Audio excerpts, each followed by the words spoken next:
సొలొమోను చేత రచించబడిన కీర్తన 72వ కీర్తన. దేవా, రాజునకు నీ న్యాయ విధులను, రాజా కుమారునికి నీ నీతిని తెలియజేయము. నీతిని బట్టి నీ ప్రజలకును, న్యాయ విధులను బట్టి నీ శ్రమనొందిన నీ వారికిని అతడు న్యాయము తీర్చును. నీతిని బట్టి పర్వతములను, చిన్న కొండలను ప్రజలకు నెమ్మది పుట్టించును. ప్రజలలో శ్రమనొందిన నందు వారికి అతడు న్యాయం తీర్చును. బీదల పిల్లలను రక్షించి బాధపెట్టు వారిని నలగగొట్టును. సూర్యుడు నిలుచునంత కాలము, చంద్రుడు నిలుచునంత కాలము, తరములన్నిటను జనులు నీ యందు భయభక్తులు కలిగి యుందురు.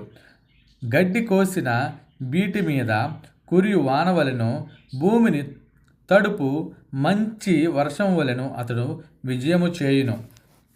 అతని దినములలో నీతిమంతులు వర్ధిల్లుదురు.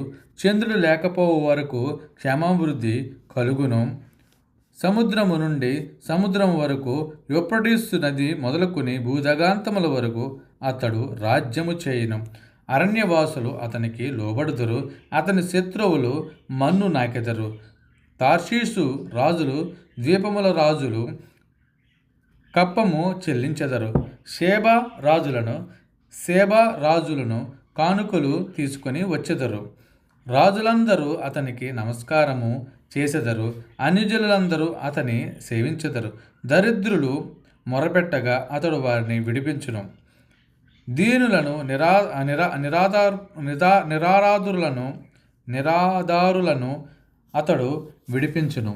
నిరుపేదల యందును బేదల యందును అతడు కనికరించును. బేదల ప్రాణములను అతడు రక్షించును. కపట బలాత్కారములుండి అతడు వారి ప్రాణమును విమోచించును. వారి ప్రాణము అతని దృష్టికి ప్రియముగా ఉండును. అతడు చిరంజీవి యగును. శెబ బంగారము అతనికి ఇయ్యబడును. అతని క్షేమమునకై జనులు నిత్యము ప్రార్థన చేయుదురు. దినమంతయు అతని పొగుడుదురు. దేశములో పర్వత శిఖరముల మీదను సస్య సమృద్ధి కలుగును. దాని పంట లెబనోను వృక్షముల వలె తాండవమాడుచుండును. నేల మీది పచ్చిక వలె పట్టణస్థులు తేజరలుదురు. అతని పేరు నిత్యము నిలుచును. అతని నామము సూర్యుడునంతకాలము చిగుర్చుచుండును. అతనిని బట్టి మనుషులు దీవింపబడుదురు. అన్యజనులందరూ అతడు ధన్యుడని చెప్పుకొందురు. దేవుడని యెహోవా, ఇజ్రాయేలు యొక్క దేవుడు స్తుతింపబడునుగాక. ఆయన మాత్రమే ఆశ్చర్యకార్యములు చేయవాడు. ఆయన మహిమగల నామము నిత్యము స్తుతింపబడునుగాక. సర్వభూమియు ఆయన మహిమతో నిండియుండునుగాక. ఆమేన్, ఆమేన్. యెషయా కుమారుడగు దావీదు ప్రార్థనలు ముగిసెను. ఆమేన్.